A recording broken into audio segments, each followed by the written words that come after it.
آپ کا دوسرا سفر حج تھا، غالباً 1906 میں آپ دوسری مرتبہ حج کعبہ کے لیے تشریف لے گئے تھے۔ آپ کے بڑے صاحبزادے حجت الاسلام مولانا حامد رضا خان رحمۃ اللہ علیہ بھی آپ کے ساتھ تھے۔ حج کی حاضری کے وقت، اس وقت وہاں پر ظاہر سی بات میں 1906 کی بات کر رہا ہوں، وہابیت کا غلغلہ نہیں تھا، اہل سنت و جماعت تھے، ترکیوں کی خلافت تھی، سنی عاشقان رسول مکہ میں بھی تھے، مدینے میں بھی تھے، علماء حرمین طیبین تھے۔ جیسی علماء کو معلوم ہوا ہندوستان سے ایک جوان عالم دین ہے، وہ آئے اور ان کے علم کا توتی بولتا تھا اس وقت۔ تو اس وقت وہابیوں کے شروع کے فتنے نکلے تھے اور علم غیب رسول پر لوگ سوال کر رہے تھے۔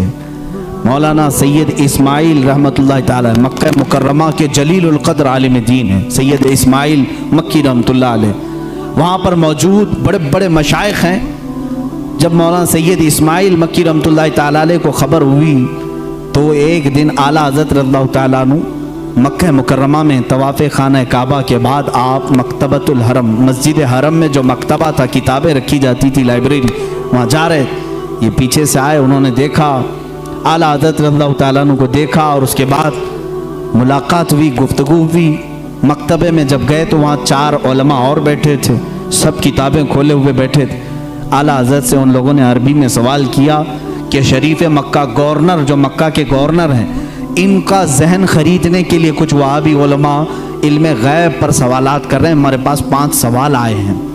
آپ دیکھ لیں۔ چٹھی لی اعلیٰ حضرت نے اور اس کے بعد فرمایا کہ ٹھیک ہے، میں اس کا جواب لکھ دیتا ہوں، میں آپ کو لکھوا دیتا ہوں۔ ان علماء نے کہا ہم کو اتنا جلدی نہیں چاہیے، اتنا مفصل چاہیے، اتنا تفصیلی چاہیے کہ وہ ان میں سے کوئی جواب نہ دے سکے۔ اعلیٰ حضرت رحمۃ اللہ تعالیٰ علیہ مکتبۃ الحرم مکہ میں اس وقت موجود تھے، اور انہوں نے ٹائم صرف 2 دن کا رکھا تھا۔ اسی دن اعلیٰ حضرت کو بخار آیا، دوسرے دن سخت بخار، اور اس وقت صبح کے وقت شاید غالباً 8 بجے یا 7 بجے حرم مکہ میں آپ بیٹھے تھے، علماء موجود ہیں بڑے بڑے، وہاں پر مفتی حنفیہ بھی تھے، مفتی شافعیہ بھی تھے، مفتی مالکیہ بھی تھے، یہ 4 مذاہب کے مفتی وہاں پر ہوتے تھے، ہر زمانے میں رہے ہیں، یہ بڑے بڑے عبقری شخصیات وہاں تھے۔ اعلیٰ حضرت رحمۃ اللہ تعالی علیہ بخار کی حالت میں لکھانا شروع فرماتے ہیں، حضور صلی اللہ تعالی علیہ وسلم کے علم غیب پر دلائل لکھانا شروع کرتے ہیں، قرآن کی آیتیں پہلے لکھائیں، احادیث رسول جمع کیا، اقوال سلف و صالحین جمع کیا، صحابہ و تابعین کے متعلق منسوب باتیں لکھائی، یہاں تک کہ وہ کتاب تقریباً 200 صفحات پر مشتمل ہو گئی، جس میں دلائل کا انبار ہے، 70 سے زیادہ دلیلیں آپ کی طرف خود سے دی گئی ہیں، قرآنی آیات اپنی جگہ پر، احادیث رسول اپنی جگہ پر، اقوال سلف و صالحین سب اپنی جگہ پر۔ 8 گھنٹے مسلسل لکھاتے رہے،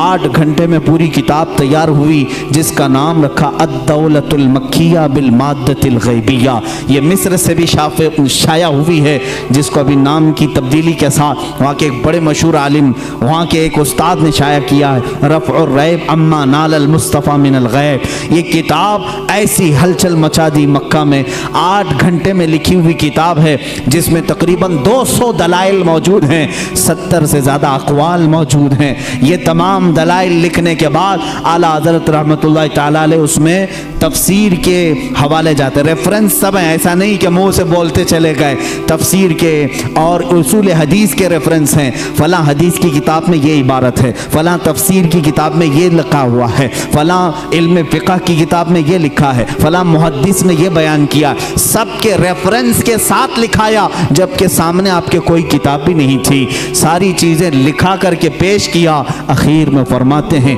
فقیر بیمار ہے، بخار زدہ ہے، علالت میں ہے اور سفر کے حالت میں ہے، ساتھ اپنی کتابیں نہیں رکھتا، میری بساط کے مطابق جو کچھ ذہن میں حاضر ہوا وہ پیش کر دیا، باقی سب اللہ رب العزت جس سے چاہے دین کا کام لے۔ عزیزان گرامی،